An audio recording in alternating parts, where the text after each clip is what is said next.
یہ کالا قانون ہے جو ہماری مسجدوں کو، درگاہوں کو، خانقاہوں کو، ہمارے عاشور خانوں کو، امام باڑوں کو ہم سے چھیننے کے لیے بنایا گیا ہے۔ آپ نے مجھ سے قبل تمام ذمہ دار لوگوں سے ان کے بصیرت و فروز خطابات کے ذریعے آپ نے سنا ہوگا کہ یہ قانون کیسا بنایا گیا ہے۔ اگر کوئی مسلمان آدیواسی ہوگا تو وہ اپنی جائیداد کو وقف نہیں کر سکے گا۔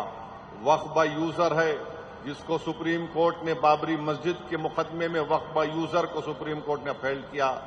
آپ اس فیصلے کے خلاف غلط طریقے سے ایک قانون بناتے ہیں۔ آپ خواتین ہیں، اس قانون میں یہ بات لکھی گئی کہ اگر کوئی اپنی جائیداد کو وقف الاولاد کرنا چاہتا ہے اور وقف الاولاد کرے گا تو مودی کی حکومت یہ کہہ رہی ہے کہ بیٹی کا حق نہیں مارا جا سکتا۔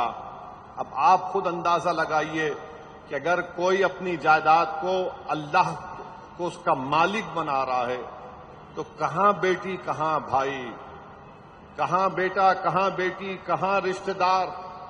مگر یہ حکومت کہتی ہے کہ وقف الاولاد آپ اس وقت تک نہیں کر سکتے جب تک کہ آپ یہ بتا نہ دیں کہ بچوں کا حق نہیں مارا جائے گا۔ یہ عجیب و غریب بات ہے کہ جائیداد میری ہے ہندوستان کی آئین کی سیکشن 300 کے تحت۔ یہ قانون ایسا بنا دیا گیا کہ جتنے مساجد ہیں پورے ملک میں آثار قدیمہ کے تحت اگر وہ پروٹیکٹڈ ہیں، اینشینٹ ہیں، تو اس کا مالک وقف نہیں رہے گا، اس کا مالک آثار قدیمہ بن جائے گا۔ آثار قدیمہ کے ایکٹ یہ کہتا ہے کہ اس جگہ کو جو آثار قدیمہ کے ماتحت ہے اس میں کوئی رد و بدل نہیں کیا جا سکتا اس کی تعمیراتی کام کر کے۔ ٹائٹل تو وقف بورڈ کے پاس رہے گی، مگر مودی نے کہہ دیا کہ نہیں، ٹائٹل مالک وقف بورڈ نہیں رہے گا، مالک بن جائے گا آثار قدیمہ۔ بتائیے آپ، یہ ظلم نہیں تو کیا ہے؟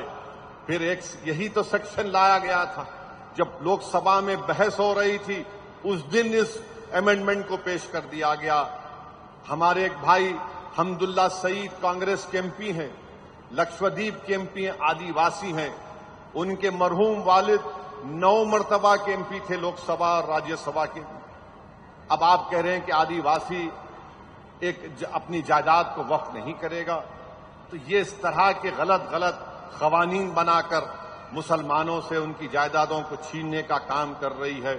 میں اس موقع پر ہمارے محب اللہ ندوی صاحب کا بھی شکریہ ادا کروں گا کہ ہم تمام اراکین نے مل کر اس پارلیمنٹ کی جوائنٹ ورکنگ کمیٹی میں بڑی محنتیں کی، بڑی جستجو کی، ہم نے پوری کوشش کی کہ ہم اپنے موقف کو سامنے رکھ سکیں۔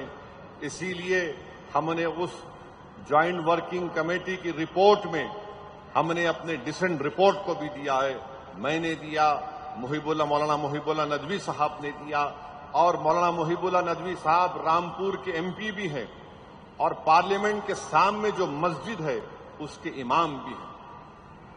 یہ قانون یہ کہہ رہا ہے کہ پارلیمنٹ کے سامنے کی مسجد وقف کی نہیں رہے گی، گورنمنٹ کی پراپرٹی ہو جائے گی۔ آپ بتائیے، جس مسجد کا امام ایک ایم پی ہو، بحیثیت امام ان کا تقرر دلی وقف بورڈ نے کیا، یہ قانون یہ کہہ رہا ہے کہ ہم اس مسجد کو مسجد نہیں مانیں گے، گورنمنٹ کی پراپرٹی بنا دیں گے۔ کیسے کوئی خاموش بیٹھ سکتا ہے؟ بتائیے آپ۔ یہ حکومت آستھا کی بات کرتی ہے کہ ہماری آستھا مسجد میں نہیں ہے، کہ ہماری آستھا درگاہوں میں نہیں ہے، کہ ہماری آستھا یتیم خانوں میں نہیں ہے جو وقف کر دیے گئے، کہ ہماری آستھا عاشور خانوں میں نہیں ہے، امام باڑوں میں نہیں ہے، عیدگاہ میں نہیں ہے۔ آخر کیوں اس طرح کا قانون بی جے پی حکومت نے بنایا؟ صرف مسلم دشمنی کی بنیاد پر۔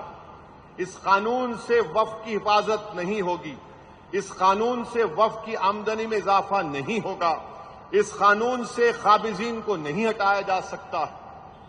مانے جو 12 سال سے قبضہ کر کے بیٹھا وہ مالک بن جائے گا، اور پورے ملک میں پروپیگنڈا بی جے پی والے کر رہے ہیں ایسا نہیں، سب جھوٹ ہے۔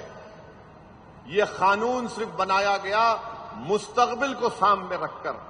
اگر یہ قانون رہے گا تو یاد رکھیے، آر ایس ایس کے پاس ایک لسٹ ہے جو ان کا ماننا یہ ہے کہ تاریخ کے کسی وقت میں مساجد نہیں تھے، کسی اور کی عبادت گاہ تھی، تو صرف ان کو کرنا یہ ہے کہ کلکٹر کے پاس جا کر ایک درخواست دینا ہے کہ یہ مسجد نہیں ہے، اور کلکٹر انکوائری آرڈر کرے گا۔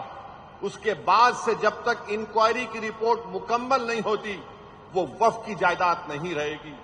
آپ سن کر کہہ رہے ہوں گے کیا بات کر رہے ہو، انکوائری پہ میں اپنی مسجد کو کھو دوں گا؟ جی ہاں، اگر کلکٹر کے پاس کوئی شکایت کرے گا تو انکوائری پر آپ مسجد کھو دیں گے۔ جب تک کہ انکوائری مکمل نہیں ہو جاتی کلکٹر انکوائری آرڈر کرے گا، آپ انتظار کرتے رہیے۔ کوئی بھی جا کر کمپلین کر دے گا۔ یہ بولتے ہیں پورٹل، ارے پورٹل کیا ہے؟ پورٹل پہ بھی چڑھانے سے پہلے کوئی کمپلین کر دے گا۔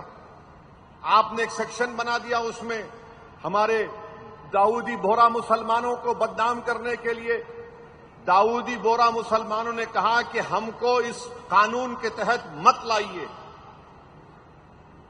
ہمارے پاس دائل مطلق کا ان کے پاس ایک کانسیپٹ ہے، مگر ان کو استعمال کیا گیا۔ کیوں استعمال کیا گیا؟ یہ بات ذہن نشین کر لیجئے کہ مودی کی حکومت نے داؤدی بورا کو اور کھوجاؤں کو اس لیے اس قانون میں لایا، اس کے دو مقصد تھے۔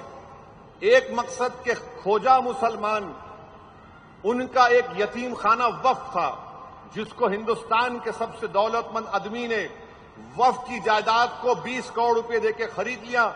آج بمبئی میں سب سے بڑا عالی شان عمارت جو ہمارے ملک کا سب سے دولت مند آدمی ہے، اس نے اپنا گھر بنایا تو یتیم خانے پر بنایا جو وقف کی جائیداد تھی۔ اس کو بچانے کے لیے آپ نے کہا کہ کھوجا بھی ان کا وقف ہوگا۔ کیوں ہوگا؟ کیونکہ انہوں نے ایک وقف ٹرسٹ کے تحت اس کو بیچ دیا تھا، تو اس کی ٹائٹل کو لیگلائز کرانے کے لیے مہاراشٹر کے دو سی او لکھ کر دیے کہ یہ وقف کی جائیداد ہے، تو مودی نے قانون کے ذریعے اپنے دوست کو مدد کر رہے ہیں۔ اور یہ جو ہمارے داؤدی بورا کہہ رہے تھے کہ نکالو، ان کا نام لے کے سیکشن 2C لائے اور ان کو ہی وقف بورڈ میں شامل کر لیے۔ تو یہ ان کی شرارت نہیں ہے بلکہ ایک منصوبہ ہے۔ آپ اندازہ نہیں کر سکتے کہ ہم اور محب اللہ صاحب جب اس کمیٹی میں تھے تو کمیٹی کے چیئرمین نے اپنے اختیارات کا اس طرح استعمال کیا کہ ایک ایسی تنظیم کو بلایا کمیٹی کے سامنے، اس کمیٹی کے 3 لوگوں پر ٹیررزم کے مقدمے چل رہے ہیں، بلکہ 2 کو سزا بھی ہوئی۔ اس آرگنائزیشن کے 3 لوگوں کو بم بلاسٹ میں، جو مہاراشٹر میں بم بلاسٹ کیے تھے، ان کو بلایا گیا۔ آپ بتائیے اس کا کیا تعلق؟ ایسے لوگوں کو بلایا گیا۔ محب اللہ صاحب کو میں پہلی مرتبہ غصے میں دیکھا۔ ریٹائرڈ ہائی کورٹ کے ججز ہیں، ریٹائرڈ لا یونیورسٹی کے وائس چانسلر ہیں، اور جب ہم ان سے پوچھے کہ یہ بتائیے کہ 5 سال مسلمان ہونے کی شرط کا مطلب کیا ہے، جب میں نے یہ ریٹائرڈ وائس چانسلر جو لا یونیورسٹی کے تو ان سے پوچھا کہ بتائیے محترمہ، اگر کوئی 5 سال تک نہیں دے سکتا تو کیا 5 سال تک دوسرے مذہب کو دے سکتا ہے؟ تو محترمہ جو ریٹائرڈ وائس چانسلر ہیں لا یونیورسٹی کے، انہوں نے کہا ہاں بالکل وہ دے سکتا ہے کسی عبادت گاہ کو۔ میں نے پوچھا پھر مسجد کو نہیں دے سکتا؟ بولے نہیں، مسجد کو نہیں 5 سال تک۔ میں نے کہا کیا یہ دوسرے دھرموں میں ایسا ہوتا ہے کہ 5 سال تک تم اگر کسی دھرم کو مانتے، کیسے بتائیں گے؟ مثال کے طور پر آپ خاتون ہیں، آپ وقف کرنا چاہ رہے ہیں، کون آ کر دیکھے گا کہ آپ دین پر چل رہے نہیں چل رہے؟ کون طے کرے گا؟ اور انگریزی کا ورڈ ہے کنٹروینس لکھا آپ نے، کہاں سے طے ہوگا؟ مقصد کیا ہے کہ چھین لینا؟ بلکہ وہ محترمہ جاتے وقت مجھے ایسی غلط الفاظ میں، ان پارلیمنٹری لینگویج میں مجھ پر ایک تانا مار کے گئے۔ اس وقت محب اللہ صاحب اٹھ گئے، مجھے ان کو بڑی مشکل سے روکنا پڑا، ورنہ ماحول کچھ اور ہو جاتا وہاں پر۔ تو بہرحال یہ چیزیں ہیں، آپ کو باخبر کرنے کے لیے، آپ کو باشعور کرنے کے لیے یہ کوششیں آل انڈیا مسلم پرسنل لا بورڈ کی جانب سے کی جا رہی ہیں۔ آپ کثرت سے دعا بھی کریے کہ اللہ سبحانہ و تعالی ہم کو اس مقصد میں کامیابی دے۔ یہ ہمارا احتجاج اس وقت تک جاری رہے گا جب تک کہ یہ کالا قانون واپس نہیں لیا جائے گا۔